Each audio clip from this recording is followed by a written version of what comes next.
The steel deck of the USS Lexington hummed beneath Lieutenant Alexander Calloway's boots. June 18th, 1944, 8 o'clock in the evening. The armory below decks smelled like gun oil, salt air, and the particular anxiety that comes before men go to war. 25 years old, hands black with grease, eyes focused on a single silver-tipped cartridge held up to the naked bulb overhead. The M8 armor-piercing incendiary, a bullet designed to do more than punch holes through aluminum, a bullet designed to burn. Around him, the armory was organized chaos. Belts of ammunition hung from hooks like mechanical intestines. The .50 caliber Browning rounds gleamed dull bronze under the harsh lights. Standard issue, standard mix. 2 armor-piercing, 1 incendiary, 1 tracer. The recipe the United States Navy had used since the war began. The recipe that had been tested, approved, and documented in manuals written by experts who'd never seen combat. The recipe Alexander Calloway was about to reject. He rotated the cartridge between his fingers. The silver tip caught the light. Inside that tip was a chemical compound that burned at 3,000 degrees Fahrenheit, hot enough to melt steel, hot enough to turn aluminum into liquid, hot enough to turn a Japanese Zero fighter into a falling torch if you could hit it, if you could get close enough, if you were willing to bet your life that every expert in the Navy was wrong. Behind him, voices drifted down from the ready room above. Laughter. The sound of playing cards, slapping against a metal table. Someone was winning at poker. Someone was losing. Tomorrow morning, some of them would be dead. Their bodies scattered across 300 miles of Pacific Ocean. But tonight, they played cards and smoked cigarettes and pretended the morning briefing hadn't just told them that 450 Japanese aircraft were heading their way, the largest aerial armada ever assembled for a single strike, an entire sky full of death coming for the fleet at 300 miles per hour, and Fletch Calloway was in the armory, obsessing over bullets, heavy footsteps on the ladder. The distinctive walk of a man who'd spent 30 years on warships. Chief Gunner Warren Rourke descended into the amber light, his shadow long against the bulkhead. 52 years old, shoulders like a longshoreman who'd unloaded cargo by hand for decades. Face carved from years of salt wind, bad coffee, and watching young pilots not come home. He'd loaded aircraft guns since before Fletch was born. He'd seen the Great War from the deck of a destroyer. He'd been at Pearl Harbor, loading ammunition while the sky burned. He'd loaded the guns that young pilots took into combat, and he'd watched too many of them fail to return. He stopped at the bottom of the ladder and stared at Fletch with the expression of a man who'd had this exact conversation 3 times already this week. Lieutenant Calloway. Chief, it's 2000 hours on the eve of the biggest naval engagement this fleet's ever seen. Rourke's voice was gravel and cigarette smoke aged in oak barrels. And you're in my armory again. Well, Fletch didn't look up from the cartridge. I need to talk to you about my loadout, Chief. Your loadout is already prepared, standard mix, same as every other pilot in this squadron. I don't want the standard mix, Rourke sighed. It was the sigh of a man who'd raised 3 sons and knew the exact sound of stubbornness when he heard it. He walked to the workbench and leaned against it, massive arms crossed over his chest like a fortress gate closing. Let me guess. You want the hot belt again? Yes, sir. No tracers. Correct. 100% M8 incendiary, nothing but fire rounds. That's right, Chief. Rourke shook his head slowly, the motion of a man watching someone walk toward a cliff edge. Son, I've been loading aircraft ammunition since you were learning your multiplication tables. And I'm telling you, professional to professional, what you're asking for is certifiably insane. Fletch finally looked up. His eyes were calm. Certain. Not the wild certainty of fanaticism, but the quiet certainty of mathematics, checked 3 times and found correct every time. The eyes of a man who'd done the calculations and knew the answer, even if no one else believed him. With respect, Chief, I'm not asking. I'm requesting authorization to load my aircraft with the ammunition configuration I've calculated will give me the highest probability of destroying enemy targets with minimum rounds expended. That's a fancy way of saying you think you're smarter than every ballistics expert in the Navy. I'm saying I've studied the specific vulnerabilities of Japanese aircraft, and I've concluded that our standard ammunition mix is optimized for the wrong target profile. Rourke studied the young pilot. In the dim light, Fletch looked like every green lieutenant who thought reading a few technical manuals made them an expert. But there was something different in his posture. Not arrogance, not the recklessness of youth. Preparation. Meticulous, obsessive preparation. "You'll cook off rounds in the barrel," Rourke said. "You'll overheat the chamber. Those M8s are unstable when you fire them in concentration. You could blow your own wings off before you get a single kill. Not if I fire in short, controlled bursts. 1 second maximum, just enough to deliver the incendiary payload, then I'm done with that target. Without tracers, you'll be shooting blind. You won't know where your rounds are going." Fletch set down the cartridge and pulled a folded piece of paper from his flight jacket. He spread it on the workbench. It was covered in handwritten calculations, ballistic coefficients, penetration depth equations, thermal expansion rates at altitude, the physics of combustion in low-pressure environments, trajectory calculations accounting for the different mass of M8 rounds versus standard ammunition. It looked like a university physics exam, not a combat loadout request. "Tracers lie, Chief. They have a different ballistic coefficient than standard rounds. Lower mass, higher drag. By the time you see where they're hitting, you're already firing at the wrong point in space. You're correcting based on old information." Fletch pointed to a diagram he'd sketched of a Zero fighter's fuel system. "And worse, tracers tell every enemy gunner in the formation exactly where you are. I might as well paint a target on my fuselage and ring a bell." Rourke leaned closer, squinting at the calculations. He recognized some of it. Muzzle velocity, drop rates. But the rest was beyond his expertise. This wasn't just a pilot with an opinion. This was someone who'd spent months researching, calculating, testing theories against data. "And you think invisible bullets are the answer?" "I think precision fire with high incendiary payload is the answer. The Japanese Zero is fast. It's agile, everyone knows that, but to make it that way, their engineers stripped out everything heavy." Fletch picked up a standard armor-piercing round, solid steel. No armor plating around the cockpit, no self-sealing fuel tanks. The whole aircraft is basically magnesium and gasoline wrapped in aluminum foil. He set down the steel round and picked up the M8 incendiary. "I hit a Zero with this." He held up the steel. "I punch a hole. Maybe I hit something vital, maybe I don't. The plane leaks, the pilot might limp home. But I hit him with this, the M8. I don't just punch a hole, I inject a 3,000-degree blowtorch directly into an unarmored fuel system. The chemical compound ignites on impact. The fuel vapor catches. The magnesium structure burns. The plane doesn't leak, Chief, it burns." Rourke stared at the calculations, at the diagrams, at this 25-year-old kid who'd spent his nights in the armory instead of playing poker, who'd bothered every mechanic and ordnance specialist on the ship with questions about ammunition performance, who'd turned combat flying into an engineering problem. "And you've tested this theory how, exactly?" "I can't test it in combat until you load my guns, Chief, but I've analyzed every after-action report from the last 6 months. I've read incident reports from pilots who've expended full ammunition loads for single kills.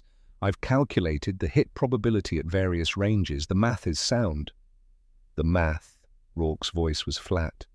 "Son, in combat, math meets chaos, and chaos wins every time." "Math is how we predict chaos, Chief. It's how we turn probability into tactics.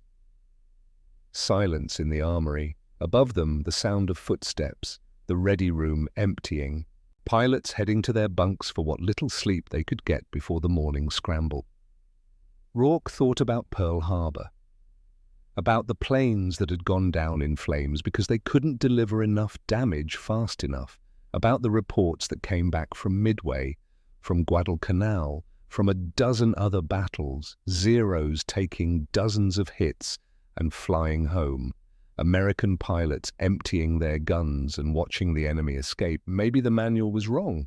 Maybe the experts who'd written the specifications had never fought a Zero at point-blank range. Maybe this weird kid with the calculator and the obsession was onto something. Or maybe he was about to get himself killed in a spectacular fireball that would require Rourke to write a very uncomfortable letter to his parents. Rourke straightened up. "Lieutenant Calloway, do you have any idea what you're asking me to do? If I load your guns with nothing but incendiaries and you jam on the first pass, you'll be flying a 30,000-pound glider with 50 Japanese fighters trying to kill you, and I'll be the chief who violated every safety protocol in the book because some junior lieutenant had a theory." "I won't jam, Chief." "How can you possibly know that?" "Because I've calculated the heat dissipation rate of the Browning M2 barrel at altitude. Because I've factored in the cooling effect of airflow at 400 knots. Because I won't fire long enough to reach critical barrel temperature. 1 second bursts, Chief, that's all I need. In and out, precision, not volume." Rourke rubbed his face with both hands. Decades of following regulations, decades of trusting the manual, and here was one man asking him to throw it all away based on handwritten calculations and conviction. If I'm wrong, I'm dead, and you can tell everyone I was a fool. If I'm right, I might save lives, maybe a lot of lives." The chief walked to the ammunition racks. Rows and rows of 50 caliber rounds. He ran his hand along a belt of standard mix. The tracers glowed faintly in the light, their phosphorus tips like tiny promises of visibility. Visibility that could get you killed. He'd loaded ammunition for hundreds of pilots. Most of them followed the manual, trusted the experts, did what they were told. Most of them were good pilots, some of them were great pilots, and some of them were dead, because doing the right thing according to the manual wasn't the same as doing the smart thing according to reality. Rourke turned back to Fletch. "You know what they call you up in the ready room, right?" Fletch nodded. "I'm aware, Chief." "Fletcher. They mock it. They say you're too precise, too careful, too obsessed with details that don't matter. They say you think too much." "I do think too much, Chief. That's exactly why I'm still alive." Rourke almost smiled. Almost. He pulled out a requisition form and a pencil, started writing with slow, deliberate strokes. "All right, Lieutenant. Against my better judgment, against 30 years of experience, against every regulation I've followed since I first touched an aircraft gun, I will load your weapons exactly the way you've specified." He looked up and his eyes were hard. "But you listen to me. If you jam those weapons, if you cook off a round in your own wing, if you blow yourself to pieces because you wanted to be smarter than the manual, that's on you. I'm loading these guns, but you're the one pulling the trigger. You're the one who has to live with the consequences." Fletch extended his hand. "Understood, Chief, and thank you." They shook, the handshake of two professionals. Two men betting their reputations, one on experience overridden, one on mathematics unproven. Rourke continued writing.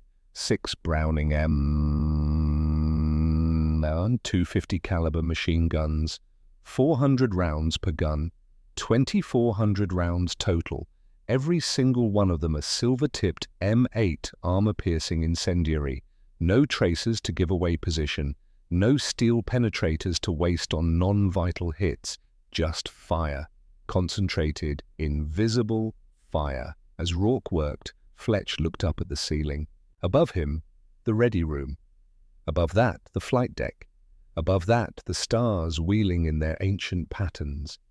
And somewhere beyond the stars, coming closer with every passing hour, an armada of enemy aircraft that outnumbered the American fighters 3-1.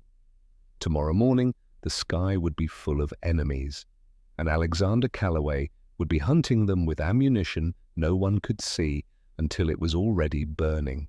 The ready room at 2200 hours was thick with cigarette smoke and the particular nervous energy of men who knew death was scheduled for morning. Fletch sat in the corner, away from the poker game. His flight jacket was unzipped. His hands were finally clean of gun oil, though the smell still clung to his skin. Around the room, 16 other pilots from Fighting Squadron 16 filled the cramped space with the particular brand of humor that men use when they know tomorrow might be their last day on Earth. Lieutenant Commander Hayes was winning at poker. He was always winning.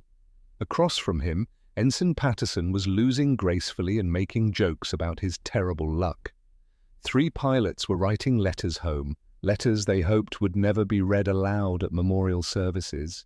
And in the center of the room, talking loud enough for everyone to hear, was Lieutenant Junior Grade Rick Chambers. 23 years old, 4 confirmed kills to his name. The golden boy of the squadron.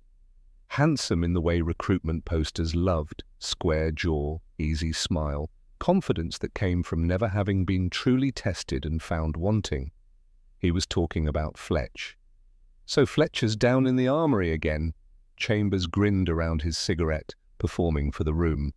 3rd time this week, I swear the man spends more time with Chief Rourke than he does in the cockpit.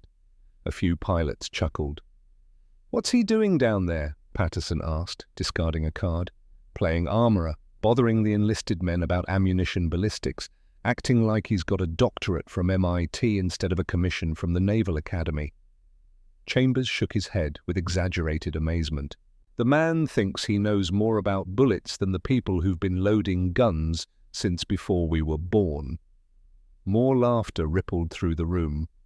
Fletch didn't look up from the technical manual he was reading. He'd heard this before, heard it 100 times. The mockery wasn't cruel, it was just the natural immune response of a system rejecting anything that didn't fit the standard pattern. Chambers stood and walked toward Fletcher's corner, not threatening, just loud, playing to the crowd.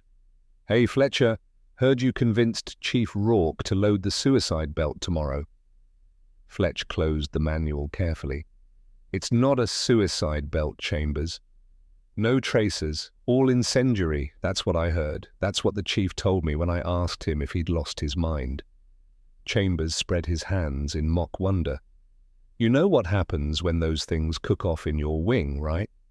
You'll blow yourself up before you get within 1,000 yards of the enemy.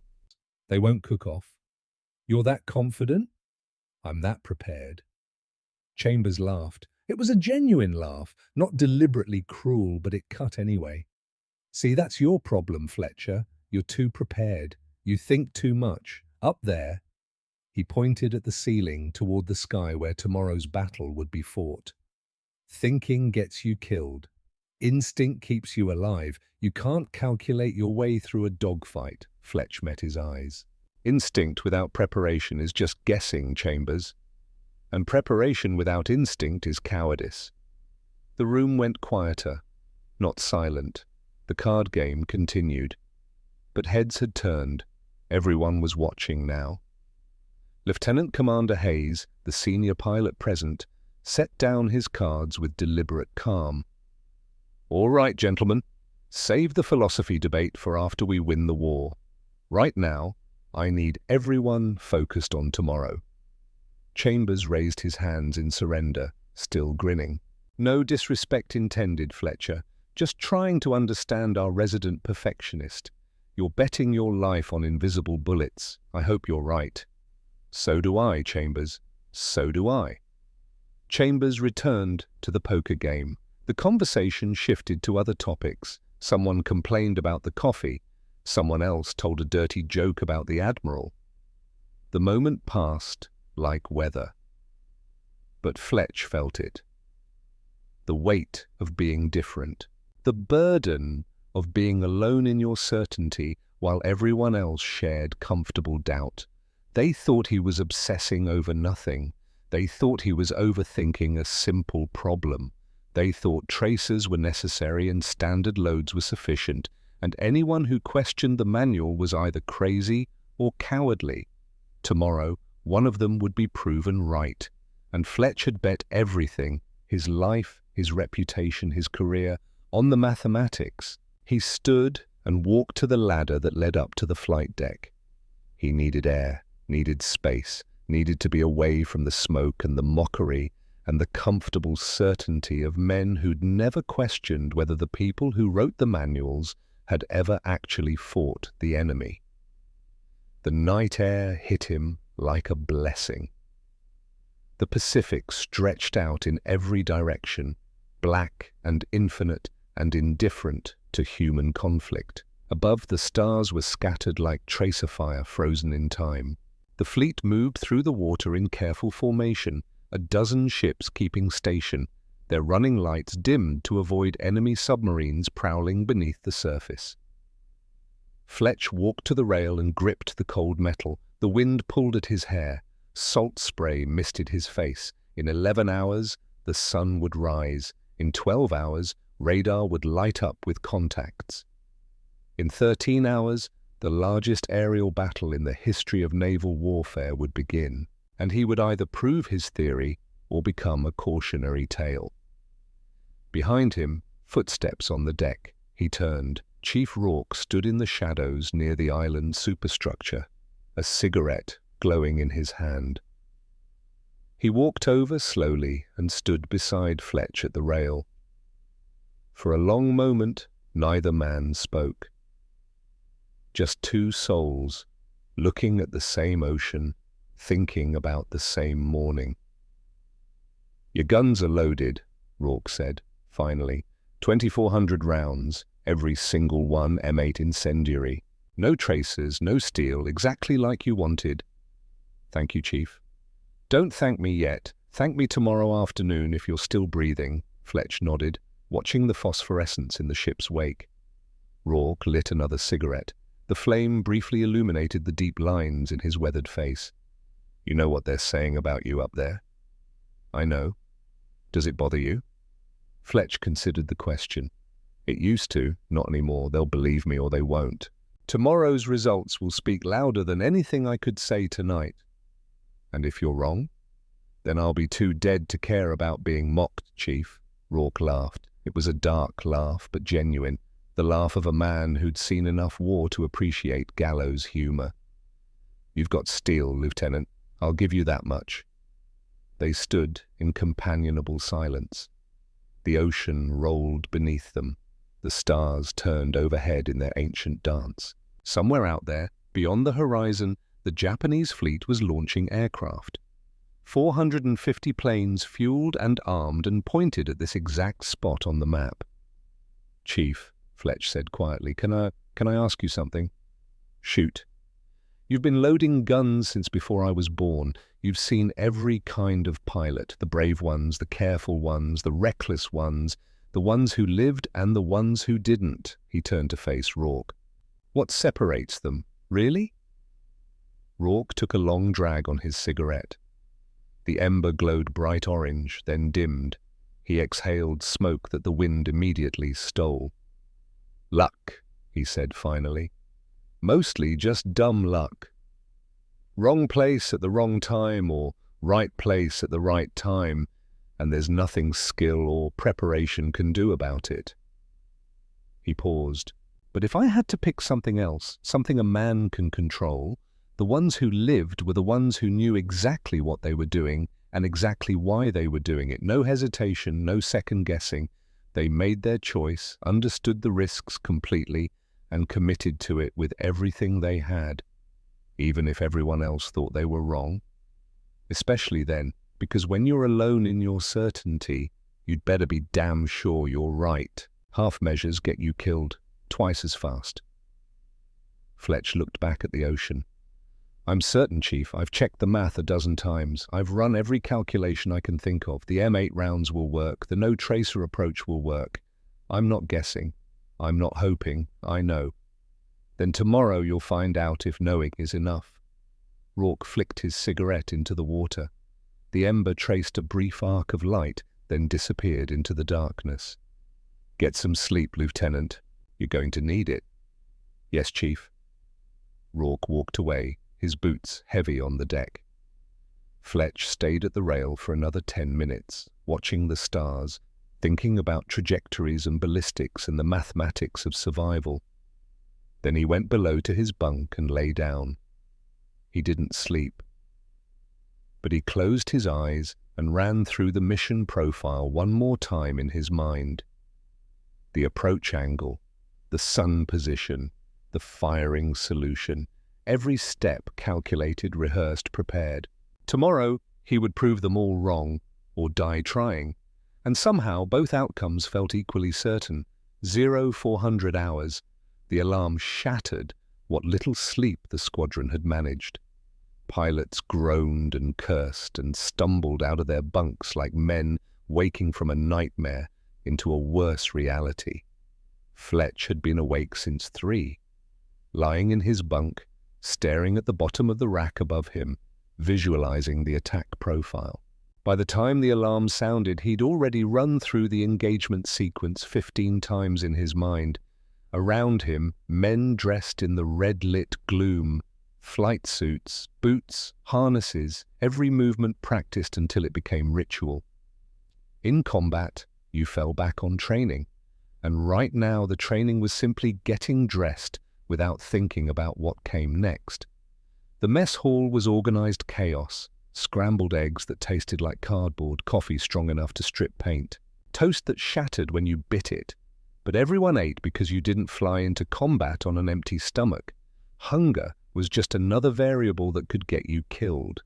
Fletch sat alone at the end of a table, not deliberately isolated, just naturally separate. The empty seat across from him stayed empty, while other tables filled to capacity. He ate mechanically, fork to plate to mouth. Chew, swallow, repeat. His mind was already in the cockpit, already checking switches, already lining up the first shot. 0530. The briefing. Every pilot from Fighting Squadron 16 crammed into the small room. The air was thick with tension and cigarette smoke, and the smell of men sweating fear through their pores despite the cool morning air. Lieutenant Commander Hayes stood at the front beside a map of the Philippine Sea. Red markers showed the American fleet's position. A massive red arrow showed the estimated vector of the Japanese attack, and between them, 300 miles of empty ocean and sky. Hayes's voice was professional, calm, the voice of a man delivering information, not emotion, because emotion would make this harder than it already was. Gentlemen, radar has confirmed what intelligence predicted. We are looking at 450-plus inbound enemy aircraft. This is not a probing raid. This is not a harassment attack. This is the entire Japanese carrier air wing throwing everything they have left at this fleet in one all-or-nothing strike. He let that number sink in. 450. Our job is simple. Keep them away from the fleet. Every enemy bomber that gets past us puts American sailors at risk. Every zero that escapes can regroup and attack again. We intercept. We engage. We destroy. Hayes pointed to the map, tracing the expected intercept point with his finger. We launch in waves starting at 0600. Fighting 16 goes first. We need altitude. We need sun position. We need to hit them before they hit us. His eyes swept the room, finding every pilot. I know some of you are scared. That's fine. Fear keeps you sharp. But when you climb into that cockpit, the fear stays on the ground. Up there, you're hunters. Up there, you're weapons. Up there, you do exactly what you've been trained to do. Silence, thick and heavy. Questions? No one spoke. Good. We launch at 0600. Dismissed. The room emptied in controlled chaos. Men grabbed flight gear, checked watches, moved toward their aircraft with the peculiar, focused urgency of those who know what comes next. Fletch stayed seated for one extra moment. 450 enemy aircraft. He'd known the number intellectually, had read the intelligence estimates. But hearing it spoken aloud, seeing it marked on the map in red ink, made it real in a way that numbers on paper never could. 50 enemy planes for every American fighter that would launch. The mathematics were brutal, unforgiving, overwhelming. But mathematics were also predictable, and predictability could be exploited. He stood and followed the others toward the flight deck. 0545. First light bleeding grey across the eastern horizon. The flight deck was controlled chaos. Plane handlers in coloured jerseys directed fighters into position like conductors, orchestrating a symphony of violence. Mechanics performed last-minute checks. Fuel hoses snaked across the deck. Ordnance crews gave thumbs-up signals as they pulled safety pins from bombs and rockets. And there, in the growing light, sat Hellcat number 13. Fletch walked toward his aircraft with the particular mix of affection and dread that pilots feel for the machines that would either save their lives or become their coffins. The Grumman F-6F Hellcat was not a beautiful aircraft. It was a functional aircraft, a brutal aircraft, a plane designed to absorb punishment and keep flying through sheer mechanical stubbornness. Thick armor plating, self-sealing fuel tanks, a massive 18-cylinder Pratt & Whitney radial engine that could drag the heavy fighter through the sky by raw horsepower alone. But Hellcat number 13 had problems. He could hear it from 20 yards away. The engine was running rough, coughing and sputtering like a sick animal. Oil was already seeping from the cowling, streaking the blue-grey paint with dark rainbows that caught the dawn light. A mechanic stood beside the plane, young and anxious, maybe 19 years old. His face telegraphed the message before he opened his mouth. "She's rough, sir. Real rough." Fletch climbed onto the wing and peered into the engine compartment. The supercharger was vibrating visibly in its housing. The magnetos were misfiring. The oil pressure gauge showed borderline acceptable numbers that would become unacceptable the moment he pushed the engine hard. By every regulation in the Navy Maintenance Handbook, this aircraft should be grounded for a complete engine teardown. "Can you fix it in 10 minutes?" Fletch asked. The mechanic wiped his hands on a rag, avoiding eye contact. "Not in 10 minutes, sir. This needs hours, maybe a day." "Will she fly?" "Fly? Sure, but I wouldn't push her hard. That supercharger sounds like it's going to shake itself apart." Fletch looked at the other Hellcats being positioned for launch. Every single one was already assigned. There were no spares, no backup aircraft. It was this plane or no plane. And not launching meant not proving his theory, meant staying safe while other men flew into danger, meant wondering for the rest of his life if the mathematics had been right. "I'll take her," Fletch said. "Sir, I really think—" "I'll take her." Firm, but not harsh. "You've done your job. You told me the risks. Now I make the choice." The mechanic nodded reluctantly. "Yes, sir." "Good luck, sir." Fletch climbed into the cockpit. The seat creaked under his weight. The instrument panel was scarred from months of use. The control stick was wrapped in electrical tape where the rubber had worn through. This wasn't a showpiece. This was a tool, a weapon, and Fletch was about to wield it against impossible odds. He ran through the pre-flight checklist with ritualistic precision. Fuel selector valve, main tanks. Mixture, auto-rich. Propeller, full increase RPM. Supercharger, on. Hydraulics, pressure good. Trim tabs, neutral. Gun charging handles, locked and loaded. He thought about the ammunition bays in the wings. 2,400 rounds coiled in belts like sleeping serpents. Every single round a silver-tipped M8 incendiary. No tracers to give him away, no steel penetrators to waste on superficial damage, just fire. Invisible, concentrated fire. Chief Rourke appeared beside the cockpit, clipboard in hand, face unreadable in the dim light. "Your guns are hot, Lieutenant, loaded exactly to specification. Don't make me regret this." Fletch met his eyes. "I won't, Chief." "See that you don't." Rourke stepped back. The deck crew pulled the wheel chocks. The catapult officer began his launch sequence, arms moving in practiced signals that needed no words. Around Fletch, other Hellcats were taxiing into position. The deck was a choreographed ballet where every dancer knew that missing a step meant death, yours or someone else's. The radio crackled in Fletch's helmet. The voice of the air control officer, tense and clipped. "All fighters, this is air control. Radar contact confirmed. Many bogies inbound. Repeat, many bogies. Vector 270, Angels 20. This is not a drill. Good hunting." Fletch's heartbeat steadied. The fear that had been lurking at the edges of his consciousness suddenly crystallized into focus. This was it, the moment every hour of training, every calculation, every argument with Chief Rourke had been building toward. The catapult officer dropped his hand. The steam catapult fired. Reality compressed into a single moment of crushing acceleration.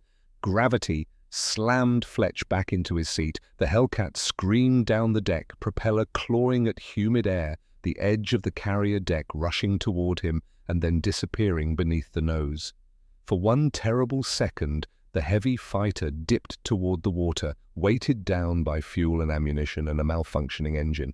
Then the big radial engine bit into the air and pulled. The Hellcat climbed, and Lieutenant Alexander Fletch Calloway ascended toward the sun, his guns loaded with invisible fire, his mind sharp with mathematical certainty, ready to prove that sometimes being right means being alone first. The sky ahead was still dark. But dawn was coming, and with it, 450 enemies who had no idea what invisible ammunition could do in the hands of a man who'd calculated exactly how to kill them. The photograph happened in the chaos of celebration. Fletch, standing on the wing of Hellcat number 13, oil-streaked face split by that exhausted grin, 6 fingers raised against the Pacific sky. The shutter clicked. And in that single frame, the Navy photographer captured something that would outlive everyone present. Not triumph, proof. But 10 feet away, something more important was unfolding. Chief Warren Rourke had popped the access panels on the wings. His hands that had loaded ammunition for 30 years, trembled as he pulled out the belts. They were heavy, still heavy. He counted the remaining M8 rounds, then counted again because the mathematics made no sense. 6 enemy aircraft destroyed, 6 kills. And Calloway had returned with nearly 2/3 of his ammunition untouched. Rourke looked up at Fletch, who was climbing down from the wing on legs that barely functioned. "How?" The word came out like gravel. 6 kills, you barely fired." Fletch lit a cigarette with shaking hands. The flame wavered. "I told you, Chief, I didn't need to shred them. I just needed to light them." Around them, the deck erupted, other pilots landing, mechanics running, the radio alive with reports from across the fleet. The Great Marianas turkey shoot was still raging. But word was spreading fast. Calloway got 6, 8 minutes, 1 pilot. With ammunition everyone said would kill him. Lieutenant Commander Hayes pushed through the crowd, flight suit dark with sweat. He'd gotten 2 kills himself, good kills, but he'd emptied his guns doing it. He stopped in front of Fletch and extended his hand. "I owe you an apology, Lieutenant." They shook. "No apology necessary, sir." "Yes, there is. I thought you were overthinking it." Hayes glanced at the ammunition belts Rourke still held. "I was wrong." Other pilots gathered.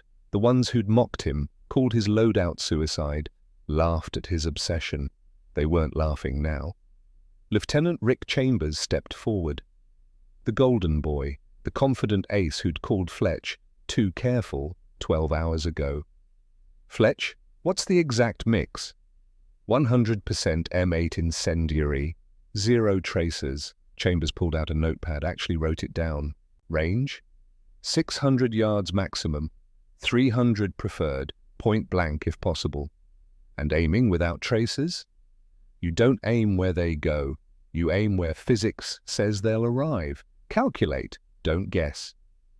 The crowd had grown to 20 pilots, all listening, all realizing the weirdo had just handed them a blueprint for survival. Hayes turned to Rourke. "Chief, how fast can you convert the squadron?" Rourke looked at the belts, at Fletch, at the gathered men. 12 birds by nightfall if I pull my whole crew." "Do it." Effective immediately, Fighting 16 adopts the Callaway belt as standard. Someone started clapping. Then everyone, not for the kills, for being right when the world said he was wrong. The debriefing room was packed. Every pilot, intelligence officers, the ship's captain. The map showed the devastation. 412 Japanese aircraft destroyed, 29 American losses. The most lopsided aerial victory in naval history.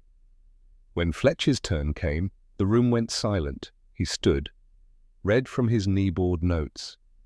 6 enemy aircraft destroyed, ammunition expended, 360 rounds, time 8 minutes, aircraft damage, moderate, engine failure on touchdown. The air group commander leaned forward. "Explain your loadout choice, Lieutenant." "Standard mix is general purpose, sir, optimized for nothing." Or, "The M8 exploits the specific vulnerability of unarmored Japanese fuel systems. Eliminating tracers prevents enemy gunners from tracking my position. Risk of cooking off rounds in your wing. Mitigated by fire discipline, 1 second bursts maximum. Barrels never reached critical temperature." The commander turned to Rourke. "Confirm expenditure, Chief." "Confirmed, sir. 1,800 rounds remaining, no barrel damage." Silence. Most pilots returned empty with 0 kills. Callaway returned 2/3 full with 6 confirmed. "Your innovation is noted and commended," the commander said. "This loadout is now squadron standard. Well done, Lieutenant." August 1945, late Gulf. The war was ending, but no one had told the Zeros. Fletcher's 19th kill came on a morning that felt like all the others. Scramble, climb, intercept. But this Zero pilot was different. Young, maybe 18. Green enough to make mistakes, but skilled enough to be dangerous. They tangled at 12,000 feet. The Zero turned inside Fletcher's arc, trying for a deflection shot. Fletch rolled, dove, used the Hellcat's weight to gain separation, then climbed back with the sun behind him. The same geometry that had worked 42 times before. He closed to 200 yards. The Zero pilot saw him too late, tried to brake, couldn't. Fletch squeezed the trigger. Half-second burst. The M8 round struck the wing root. The fuel ignited. The Zero became a fireball, tumbling toward the ocean 3 miles below. Fletch watched the canopy separate, watched the pilot bail out, watched the parachute deploy. The kid would survive, would be fished out by American destroyers, would spend the rest of the war in a POW camp. But Fletch saw his face as he floated down. 19. That was the number now. 19 aircraft, 19 pilots. Some had burned, some had fallen, some had bailed out like this kid. 19 lives intersected with Fletcher's mathematics and found the equation didn't balance in their favor. He turned for home. The engine ran smooth now. A new Hellcat. Not the rattling number 13 from June. Everything worked perfectly. But Fletcher's hands shook on the stick anyway. August 15th, 1945, USS Lexington. Emperor Hirohito's voice crackled through the radio. The surrender announcement in Japanese that no one in the ready room understood, but everyone knew meant the same thing. The war was over. Men cheered, embraced, cried. The tension that had held them together for years suddenly released like a snapped cable. Fletch sat in the corner, staring at his hands. Clean hands, no gun oil, no grease, just the hands of a 26-year-old man who'd gotten very good at a job that no longer needed doing. Chief Rourke found him on the flight deck that night. The old armorer looked older now, tired in a way that had nothing to do with sleep. You're not celebrating? Yeah, Fletch shook his head. Should I be? You survived. That's worth celebrating. I killed 19 people, Chief. I was very precise about it, very efficient. His voice was flat, empty. I can still see their faces. Every single one. The way the zeros looked when they caught fire. The way the bombers broke apart. The kid this morning, floating down in his parachute, looking up at me like I was God, deciding whether he lived or died. Rourke lit a cigarette, offered one to Fletch. They smoked in silence. You saved hundreds, Rourke said finally. Maybe thousands. Every bomber you shot down was a bomber that didn't reach the fleet, didn't kill sailors, didn't sink ships. I know the mathematics, Chief. I know the equation balances, but that doesn't make the faces go away. No, Rourke admitted. It doesn't. They stood at the rail. The fleet was lit up now. No more blackout conditions, no more threat of submarine attack. The ocean reflected the lights like scattered stars. What are you going to do now? Rourke asked. Go home. Find something where being right doesn't mean someone dies. Navy's offering you a commission. Training command you could teach. No, Fletch's voice was firm. I did what I came to do. Proved the theory worked. Kept people alive. Now I need to do something else. Like what? I don't know yet. Something quiet. September 1946. San Diego. Lieutenant Commander Hayes found Fletch in his quarters, packing his footlocker. They're offering you promotion. Training command position. You'd be teaching the next generation of naval aviators. Fletch folded his service dress blues. I'm declining, sir. Fletch, you're a natural, a tactical genius. The Navy needs men like you. The Navy needs men who can kill efficiently. I did that. Now I want to do something else. Hayes sat on the bunk. What about the publicity tour? Hollywood wants your story. The 6-kill ace, the invisible ammunition. It's inspirational. Fletch stopped packing, looked at Hayes. Sir, with respect, there's nothing inspirational about being good at killing people. I calculated how to set human beings on fire more effectively than the manual recommended. That's not a story. That's just mathematics applied to violence. It saved lives. I know I did the arithmetic, but I don't want to spend the rest of my life being famous for it. I just want to go home. They shook hands. The last time, and Alexander Calloway walked off the USS Lexington as a civilian, carrying everything he owned in a footlocker, leaving behind the uniform and the medals and the fame he'd never wanted. October 1946, Bank of California. The suit felt strange, too soft, too civilian. Fletch adjusted the tie for the third time in the waiting room. The bank manager was a soft man named Peterson, late 50s, never served. Any special skills, Mr. Calloway? Fletch thought about deflection angles, about leading targets, about the sound a zero made when it ignited.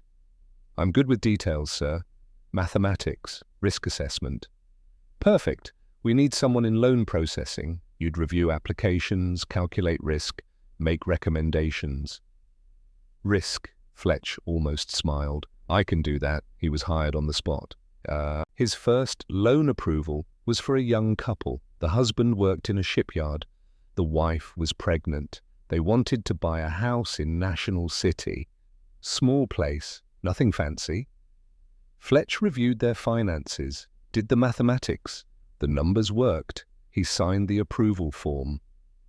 And that night, for the first time in 4 years, he slept without dreaming of fire. December 1947. He met Sandra at a church social. She was a schoolteacher, 24, quiet. She asked what he did in the war. I was a pilot. That must have been exciting. It was mathematical. She didn't press. And he loved her for that. They married 6 months later, March 1952. Their home San Diego. Fletch was reading the evening paper when his son, 4 years old, blonde like his mother, came into the living room holding something. "Daddy, what's this?" A medal. The Distinguished Flying Cross. The boy had found it in the back of Fletch's desk drawer. Fletch set down the paper, knelt to his son's level. "That's from the war, buddy. What did you do to get it? How do you explain to a 4-year-old that you got a medal for being very good at a very terrible thing?" "I did my job very carefully," Fletch said finally, "but the important thing isn't the medal. The important thing is that I came home." "Can I have it?" "No, but I'll teach you something better than medals. Come here." He sat the boy at the kitchen table, got out paper and pencil. "I'm going to teach you mathematics, how to think precisely, how to question assumptions, how to be right, even when everyone says you're wrong." The boy looked confused, but he learned. Over the years, both children learned. Not about the war, not about the kills, not about the fame their father had declined. They learned to think, to calculate, to trust numbers over intuition. And that was the legacy Fletch chose to give them. 1989, age 70. The naval historian was young, enthusiastic. He'd tracked Fletch down through service records. They sat in Fletch's living room, grandchildren playing in the next room, tape recorder on the coffee table. "Mr. Calloway, can you tell me about June 19th, 1944? Fletch closed his eyes, remembered the oil-stained windshield, the rattling engine, the mathematical certainty. "I had a theory about ammunition. Most people thought I was wrong. I proved I wasn't." "Why didn't you stay in the Navy?" "Because in war, precision kills people. In peace, I wanted precision to build things. I spent 40 years approving loans so families could buy homes. I prefer that mathematics." "Do you regret declining the recognition?" "No, I got the recognition that mattered, from the men who called me crazy and then asked me to teach them. That was enough." The interview lasted 2 hours. Fletch never did another one. June 19th, 2014, Naval Aviation Museum, Pensacola. Age 95, wheelchair. Grandson Michael pushing. They'd made the trip because Michael had asked. Wanted to see his grandfather's war, wanted to understand the quiet old man who never talked about it. They stopped in front of the exhibit, the photograph, Fletch on the wing, 6 fingers, that grin. Michael read the placard aloud. "Lieutenant Alexander Calloway, 6 kills in 8 minutes. Revolutionized ammunition doctrine." "Is that really you, Grandpa?" Fletch stared at the photo, at the young man he'd been, oil-covered, exhausted, certain. "That's me, a long time ago." "Were you scared?" Fletch thought about the question, the real question. "Terrified," he said honestly. "But I was more certain than I was scared. I'd done the mathematics. I knew the theory was sound, so I trusted it." "Did it work?" "It worked perfectly." Michael looked at the photo again. "Why didn't you stay famous? Why did you become a banker?" Fletch smiled, the same tired smile from the photograph. "Because fame for killing people, even when it's necessary, isn't something to celebrate. I did my job, I did it well. Then I came home and found a different job, one where being right meant families got houses instead of enemies got burned." They stood there together, 3 generations, the old man who'd fought, the young man trying to understand. "I'm proud of you, Grandpa." "Thank you, Michael. But I'm more proud of the 40 years I spent at the bank than the 8 minutes I spent in that sky." January 2015. The final night. The house was quiet. Sandra had passed 3 years ago. The children lived in other cities now, visited when they could, called every week. Fletch sat in his armchair, 96 years old, body failing, mind still sharp. On the table beside him, the photograph, not the famous one from the museum, a different one, private. Chief Rourke and Fletch on the Lexington deck, arms around each other's shoulders, both exhausted, both alive. Rourke had died in 1998, heart attack, 78 years old. They'd stayed in touch. Letters at first, then phone calls. Two men who'd shared something that no one else could understand. Fletch picked up the photo with shaking hands. "We did it, Bull," he whispered to the image. "We proved them wrong. And then we went home." He set it down, closed his eyes, and in the darkness behind his eyelids he saw it all again. The oil-stained windshield, the rattling engine. The Japanese formation spread across the sky like a deadly constellation. The mathematical certainty that had guided every trigger pull. The 6 fireballs, the faces. He'd lived 70 years past that day. Married, raised children, approved thousands of loans, helped thousands of families build lives. But some part of him, the precise calculating part, was still in that cockpit, still 25 years old, still proving the theory, still pulling the trigger, not with pride, not with shame, just with the quiet certainty that he'd been right when everyone said he was wrong. And that had been enough. In the end, being right wasn't about the medals or the fame or the kills. It was about proving that one man with a calculator and conviction could change how a war was fought. They mocked the invisible ammunition, but he made them see, and then he came home. And that calculation, choosing peace over glory, obscurity over fame, building over destroying, that was the rightest equation he'd ever solved. Alexander Fletch Callaway took one last breath. And in his final moment, the scared 25-year-old and the peaceful 96-year-old met somewhere in the middle and agreed. The mathematics had worked perfectly. He'd been right all along, and that was enough. His eyes closed, the equation balanced. The photograph would appear in newspapers from San Francisco to New York within 48 hours. The oil-streaked pilot, the damaged aircraft, the 6-finger salute, the smile that said, without words, "I told you so." But the real story was happening 10 feet from the photographer, inside the gun bays of Hellcat No. 13. Chief Rourke pulled out the ammunition belts with the care of a man handling evidence that would change doctrine. The M8 rounds gleamed in neat rows, still loaded, still ready. Having barely been touched, he counted them 3 times. The mathematics didn't change. 1,800 rounds remaining, 600 rounds expended, 6 aircraft destroyed, 100 rounds per kill. The manual said 1,000 rounds per bomber. The experts said you needed sustained fire. The conventional wisdom said you needed volume to guarantee destruction. Fletch had used 1/10 the ammunition and achieved perfect lethality. Rourke looked up at Fletch, who was being helped down from the wing by deck crew.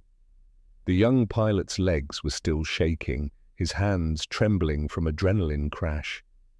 But his eyes were clear. "How?" Rourke's voice was rough with something between awe and disbelief. "How did you do this with so little ammunition?" Fletch took a long breath, steadying himself against the fuselage. "Precision over volume, Chief. Every burst calculated, every shot placed. No wasted rounds, no spray and pray. Just mathematics and fire." Lieutenant Commander Hayes pushed through the growing crowd. The squadron commander's flight suit was dark with sweat from his own combat. He'd gotten 2 kills himself. Good kills, clean kills. But he'd expended his entire ammunition load doing it.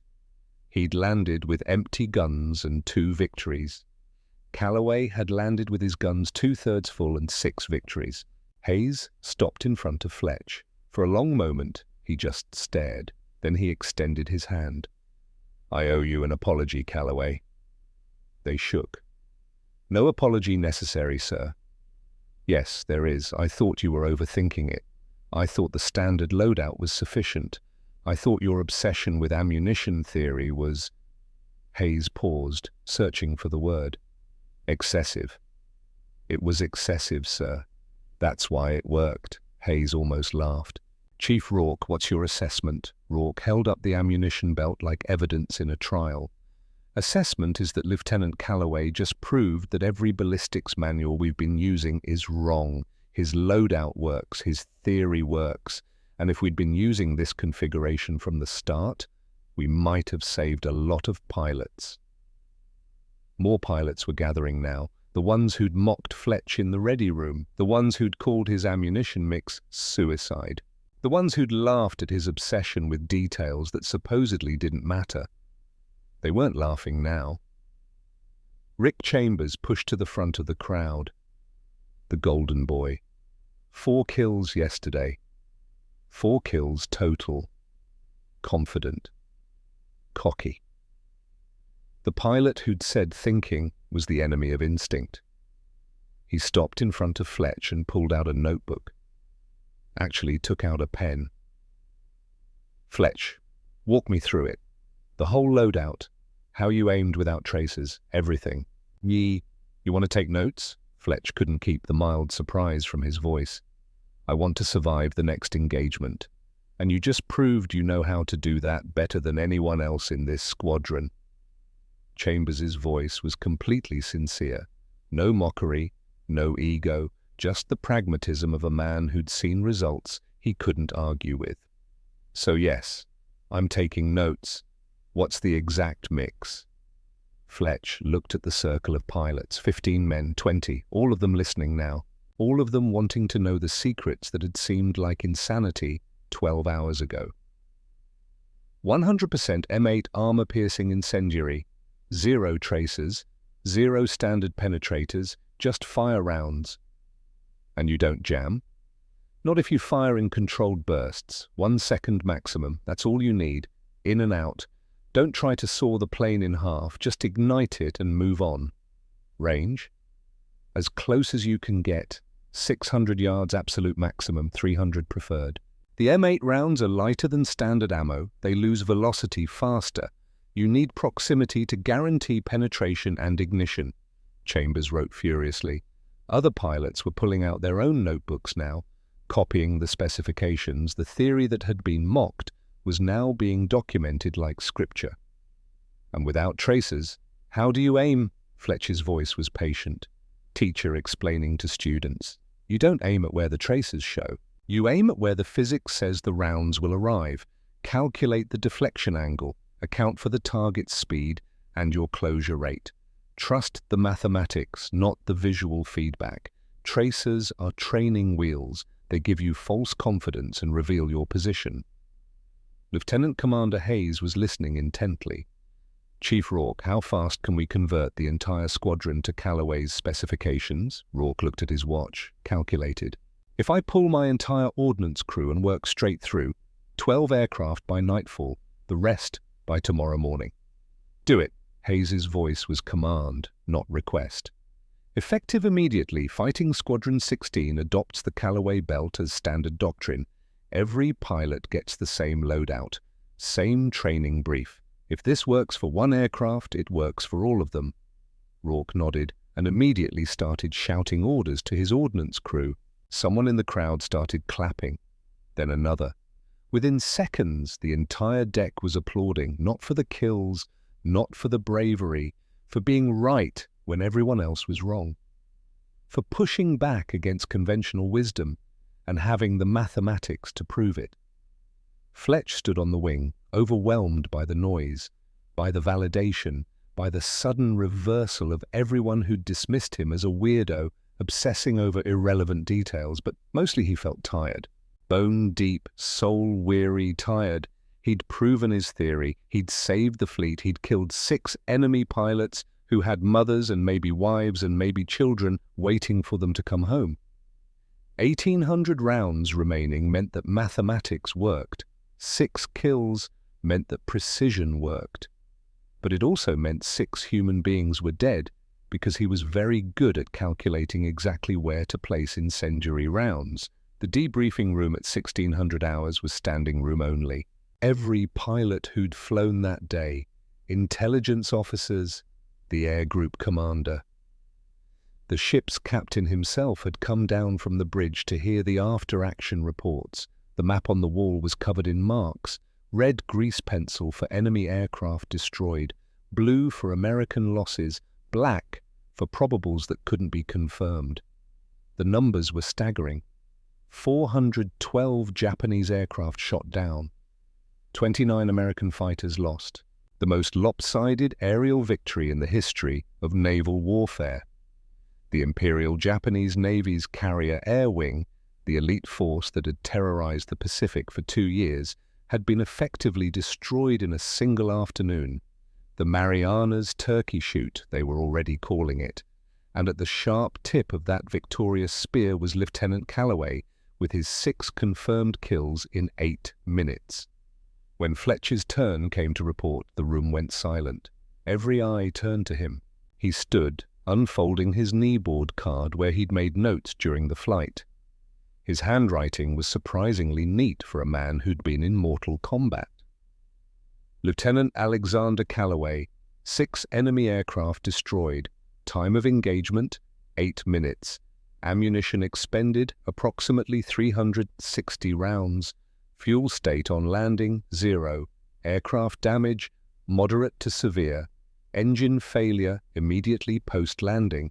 The Air Group Commander, a full commander with grey temples and 20 years of service, leaned forward. Lieutenant Calloway, explain your ammunition choice and tactical approach. Fletch kept his voice professional, factual. Sir, I analyzed Japanese aircraft vulnerabilities and concluded that our standard .50 caliber mix was optimized for the wrong target profile. The Zero and most Japanese bombers lack armor protection and self-sealing fuel tanks. They rely on weight reduction for performance. This makes them extremely vulnerable to incendiary rounds delivered with precision. And the elimination of tracers? Tracers have different ballistic properties than standard rounds, sir. They provide false feedback and reveal the shooter's position to enemy gunners. I calculated that the tactical disadvantage outweighed the aiming assistance. And the risk of cooking off incendiary rounds in your own weapons? Mitigated by strict fire discipline, sir. Bursts of 1 second maximum. The barrels never reached critical temperature. Chief Rourke, the commander said without looking away from Fletch. Confirm Lieutenant Calloway's ammunition expenditure. Rourke stood at attention. Confirmed, sir. Lieutenant Calloway returned with approximately 1,800 rounds remaining. 6 confirmed kills with 600 rounds expended. His gun barrels showed no signs of overheating, excessive wear, or safety compromise. No, you could have heard a pin drop. The commander leaned back in his chair, processing the implications.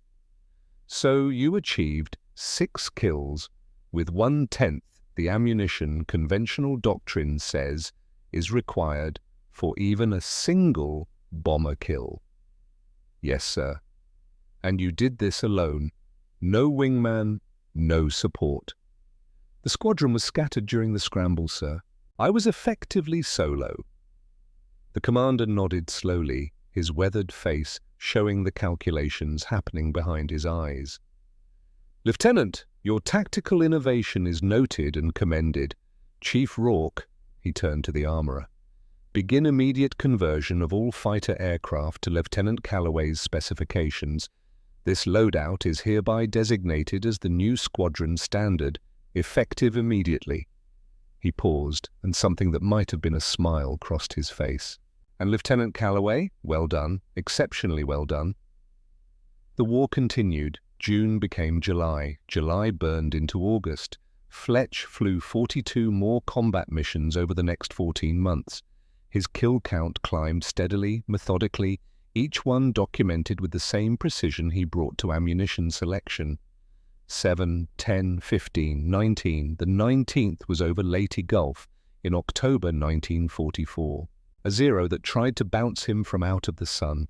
Ironic, given how many times Fletch had used that exact tactic. He saw the attack developing, turned into it instead of away, closed to point-blank range, and fired a half-second burst that turned the Japanese fighter into a tumbling fireball. After that, the opportunities stopped coming. The Japanese Navy had no more aircraft carriers. The ones that survived Midway had been sunk at Philippine Sea and Leyte Gulf. No carriers meant no air wings. No air wings meant no experienced pilots. The replacement pilots they sent up were so inexperienced that engaging them felt less like combat and more like murder. Fletch stopped volunteering for missions. August 6th, 1945. Hiroshima. August 9th. Nagasaki. August 15th. Emperor Hirohito's voice on the radio, speaking to his people for the first time in history, announcing Japan's surrender. The war was over. Fletch was in the ready room when the announcement came through. Around him, men cheered, shouted, embraced, wept openly because they were going to live, going to go home, going to see families they'd said goodbye to years ago, not knowing if they'd ever return. Fletch sat in the corner apart from the celebration, feeling nothing but a vast emptiness where relief should have been. 19 confirmed kills, fourth-ranking Navy ace, a chest full of medals he hadn't asked for, commendations he didn't want, fame he'd never sought, and all he could think about were the faces. He'd never seen most of them clearly, just silhouettes in canopies, shapes behind glass. Human beings reduced to target profiles and ballistic solutions. But sometimes at night he saw them anyway, imagined them. The pilot in the first Judy, struggling to maintain formation. The Zero fighter who'd stalled trying to get a shot. The last bomber, the rear gunner, frantically trying to unjam his weapon in the seconds before invisible fire ended his war. 19 faces he'd never known. 19 men who'd had mothers, maybe wives, maybe children. 19 human beings who'd stopped existing because Alexander Calloway was very, very good at mathematics. The Navy wanted him to stay. Lieutenant Commander Hayes made the pitch personally. Fletch, we're offering you a regular commission, promotion to full lieutenant, position at Naval Air Station Pensacola teaching tactics. You'd revolutionize how we train fighter pilots. Your innovations could save thousands of lives in the next war. The next war. Fletch's voice was flat. There's always a next war. That's the world we live in, and in that world, we need men like you. Fletch looked out the porthole at the Pacific. Calm now. No enemy aircraft darkening the horizon. No flak bursting in the sky, just endless blue stretching to forever. In war, Commander, every time I was right, someone died. Every correct calculation meant fire and falling metal and men who didn't go home. He turned back to Hayes. I want to do something where being right means someone gets a house, not where being right means I'm good at killing. Hayes was quiet for a long moment. I can't argue with that, Fletch, but the Navy's losing one hell of a tactical mind. The Navy's got plenty of tactical minds, sir. What it doesn't need is people who are tired of using them to calculate death. They shook hands, and in September 1946, Lieutenant Alexander Calloway accepted his discharge papers, packed his service dress uniform in a footlocker he'd never open again, and took a train to San Diego. The Bank of California, San Diego branch, October 1946. The interview lasted 30 minutes. Fletch sat in a civilian suit that felt foreign after years in military khaki, his hair grown out beyond regulation length, looking like what he was, a 27-year-old man trying to build a life after spending his youth learning how to destroy lives efficiently. The bank manager, Mr. Peterson, was a soft man in his 50s who'd never served. He reviewed Fletch's application with the careful attention of someone who took his job seriously. It says here you were a naval aviator, fighter pilot. Yes, sir. Any special skills you'd bring to banking? Fletch thought about deflection angles, ballistic coefficients, the physics of combustion, the mathematics of killing with minimum ammunition expenditure. I'm very good with details, sir, and mathematics, calculating risk, making decisions based on analysis rather than instinct. Peterson smiled. We need someone for the commercial lending department. You'd review loan applications, calculate risk exposure, make recommendations for approval or denial. It's detail work, lots of mathematics. Most people find it boring. Boring sounds perfect, sir. Peterson laughed, not understanding that Fletch meant it with complete sincerity. You're hired. Start Monday. Welcome to banking, Mr. Calloway. Fletch shook his hand, feeling something settle in his chest. Not excitement, not quite relief, just quiet. A bone-deep quiet he hadn't felt since before the war. For the next 40 years, Alexander Calloway worked at the Bank of California. He reviewed loan applications, calculated mortgage payments, analyzed credit histories, made recommendations that determined whether families could buy homes, whether businesses could expand, whether dreams were feasible or not. The customers who sat across from his desk saw a quiet, methodical man with reading glasses and a gentle manner. They had no idea that the hands signing their loan approval had once calculated exactly where to place incendiary rounds to turn aircraft into fireballs. He never mentioned the war unless directly asked. When asked, he deflected. I served in the Pacific. Just a fighter pilot doing his job. The real heroes didn't come home. The medals stayed in the footlocker in his garage. The photographs stayed in a drawer. The memories stayed locked in a place he only visited late at night when sleep wouldn't come and the faces appeared unbidden. He married in 1948. Sandra was a schoolteacher, 8 years younger, with brown eyes and a quiet strength that complemented his own silence. She knew he'd been a pilot but never pressed for details. Some questions, she understood, hurt too much to answer.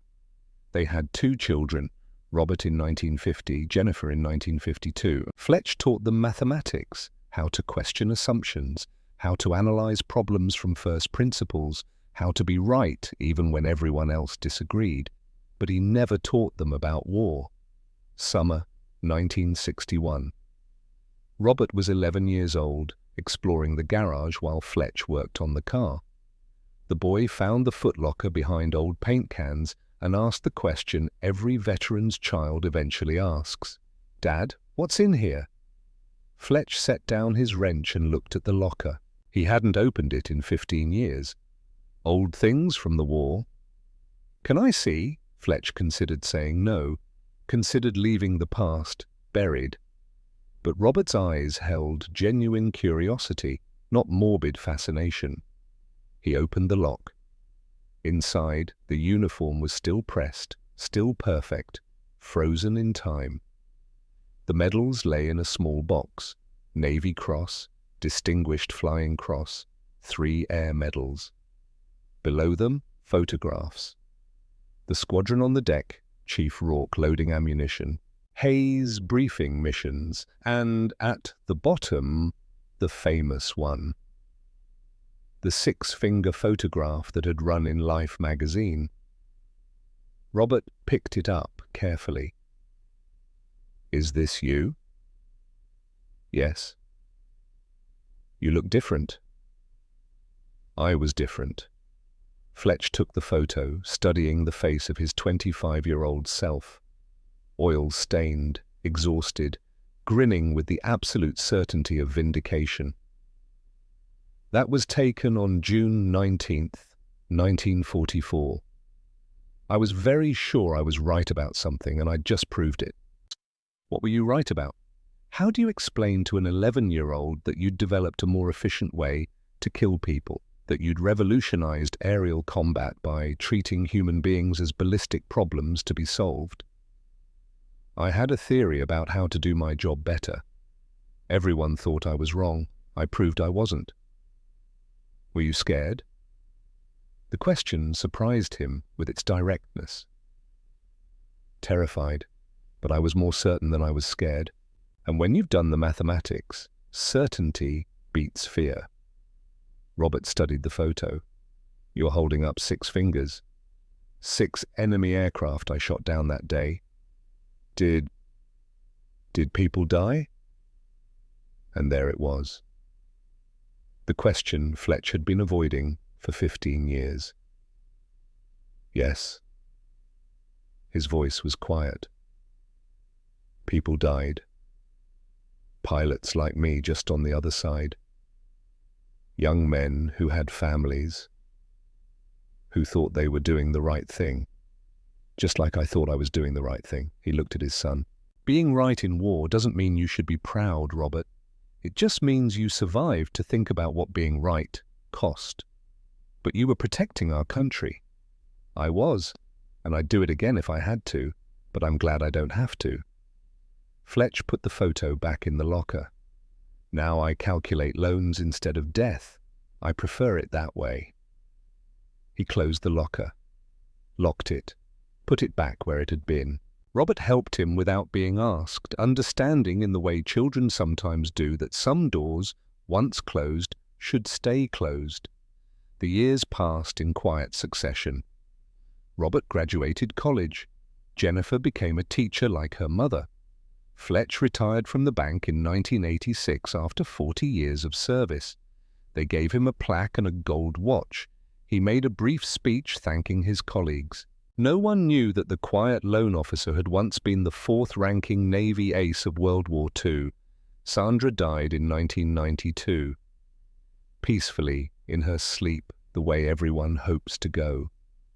Fletch buried her in the Veterans Cemetery in San Diego, her plot, next to the space reserved for him. He lived alone after that. Robert and Jennifer visited with grandchildren. The house stayed neat. The routines continued. Wake at 6. Coffee. Crossword puzzle. Walk to the library. Lunch. Read. Dinner. Bed. Simple. Quiet. Unremarkable. Exactly what he wanted. April 2014. Fletch was 95 years old now, moving slowly, thinking clearly, feeling every one of those years in his bones. Robert had convinced him to visit the National Naval Aviation Museum in Pensacola. Just once, Dad, before it's too late. They flew to Florida. Robert pushed Fletch's wheelchair through the museum halls, past fighters from every era, Hellcats, Corsairs, jets that hadn't existed when Fletch was fighting.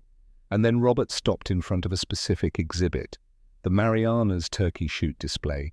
The photograph was there, enlarged to poster size, Fletch on the wing of Hellcat 13, 6 fingers raised, that grin splitting his oil-stained face. The placard read, Lieutenant Alexander Fletch Calloway, 6 confirmed kills in 8 minutes, June 19, 1944. His innovative ammunition loadout revolutionized naval aviation tactics and became standard doctrine, credited with saving hundreds of Allied lives through tactical innovation. Robert's teenage grandson, Fletch's great-grandson, also named Robert, read the placard aloud, then looked at Fletch with wide eyes. "Great-grandpa, this is you?" "A long time ago." "Were you scared?" The same question his son had asked 53 years earlier. Fletch gave the same answer, word for word. Terrified, but I was more certain than I was scared. How did you know you were right when everyone said you were wrong? Fletch looked at the photograph of his younger self. That face so full of vindication and exhaustion, and the absolute certainty that comes from turning theory into proven fact. I did the mathematics, Robert. I questioned every assumption. I tested every calculation. And when I was sure, completely sure, I committed to it, even though I was alone in that certainty. And he paused. Being right doesn't require everyone to agree with you. It just requires you to be willing to prove it when the moment comes. Young Robert studied the photo. "I'm going to study math, like you." Fletch smiled. It was a tired smile, but genuine. "Good, but use it to build things, not destroy them. The world has enough destruction." They spent another hour in the museum. Robert pushed the wheelchair. Young Robert peppered his great-grandfather with questions. Fletch answered some, deflected others, and felt the weight of 70 years pressing on him. As they left, Fletch looked back one last time at the photograph. That young man. So certain, so vindicated, so completely unaware of how the next 70 years would teach him that being right wasn't the same as being proud. January 2015. Fletch woke at 3 a.m., as he often did now. Sleep came in fragments for the very old.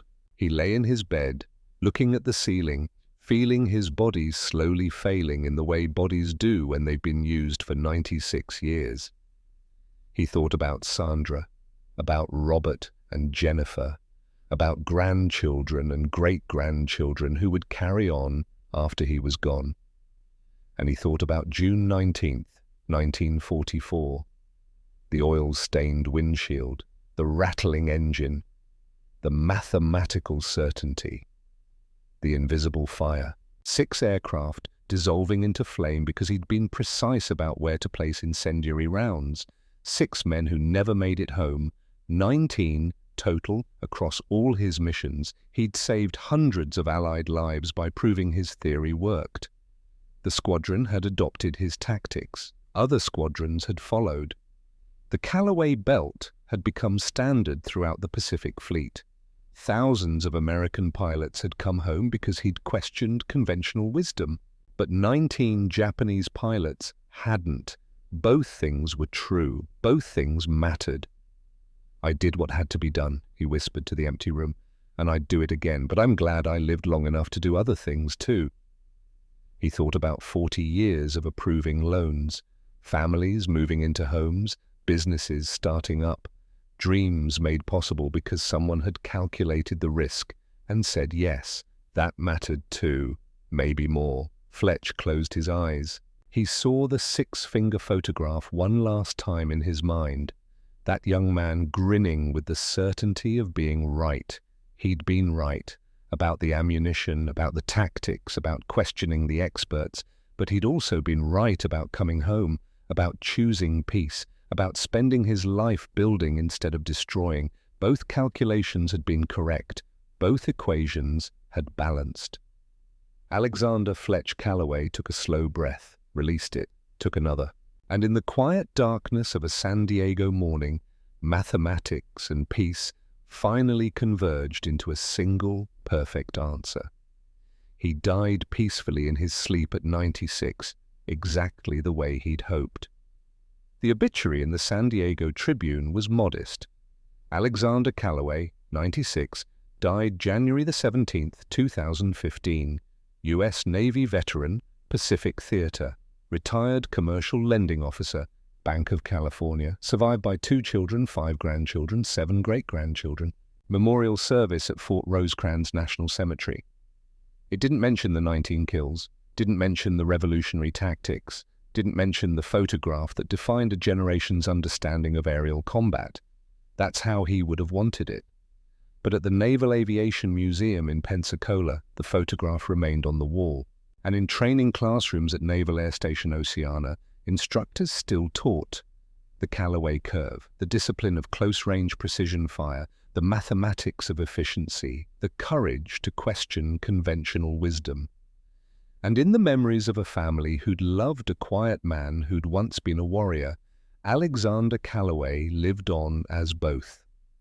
The pilot who'd been right when everyone was wrong, and the grandfather who'd taught them that being right in war wasn't the same as being right in life. Both truths mattered, both calculations balanced, and in the end that was the only equation that truly counted.